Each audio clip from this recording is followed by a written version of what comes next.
নমস্কার বন্ধুরা, জীবনের আয়নায় আপনাদের স্বাগত জানাই। আজকে বাগানে বেশ কিছুটা ফুল ফুটেছিল, তো ফুল তুলে নিয়ে এলাম। প্রতিদিনই পুজোর জন্য ফুল তোলা হয়। তো আজকে যেহেতু গুরু পূর্ণিমা, সেই কারণে গুরুদেবের জন্য মালা গাঁথবার জন্য বেশ কিছুটা টগর ফুল আমি তুলে নিয়েছি। তো ভাবলাম এই মালা গাঁথার পদ্ধতিটা আপনাদের সাথেও শেয়ার করে নেওয়া যাক। আমি কিছুটা সুতো নিয়ে নিচ্ছি।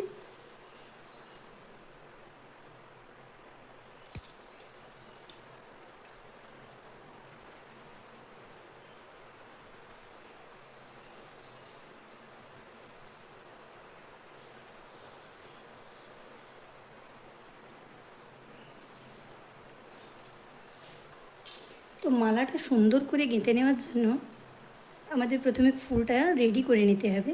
এইভাবে তো আর মালাটা গাঁথা যাবে না।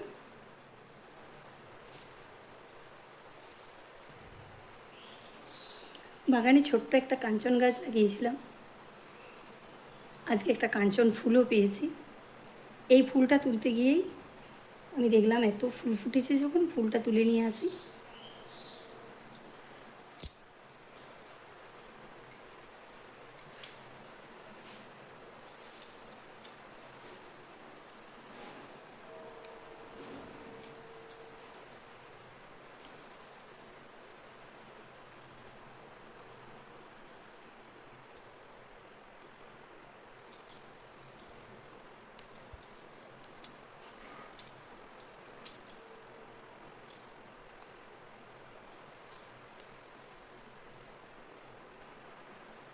তো সমস্ত ফুলগুলোই আমি এইভাবে বোটাগুলো কেটে নিচ্ছি, এতে করে মালাটা বেশ সুন্দর হবে।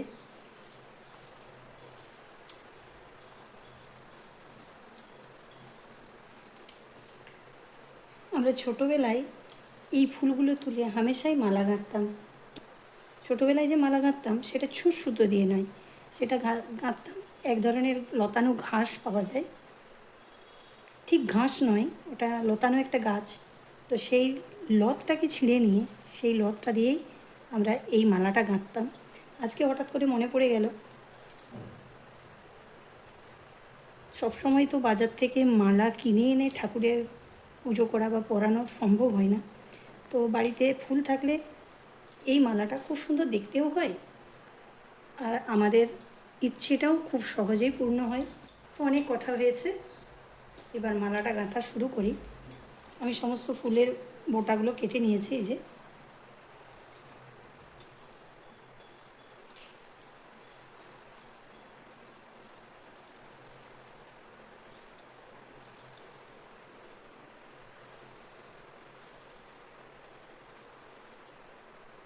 এই ফুলের পাপড়িগুলো খুব সহজেই ভেঙে যায়, তাই মালা গাঁথার সময় খুব সাবধানেই গেঁথে নিতে হয়। এই ফুলের পাপড়িগুলো খুব সহজেই ভেঙে যায়, তাই মালা গাঁথার সময় খুব সাবধানে মালাটা গেঁথে নিতে হবে।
ফুলগুলো এইভাবে হাতের ওপর বিছিয়ে নিলে আরও তাড়াতাড়ি মালাটা গেঁথে নেওয়া যাবে।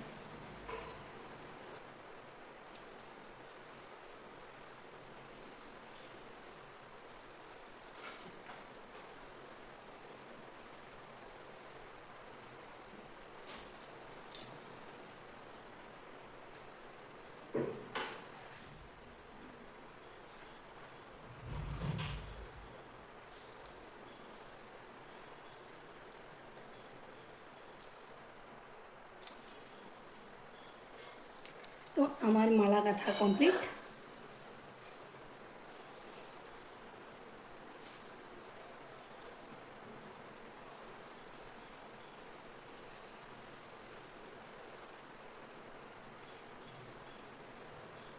তো বন্ধুরা দেখুন, ওইটুকু ফুল দিয়েই কত সুন্দর একটা মালা তৈরি হয়ে গেল।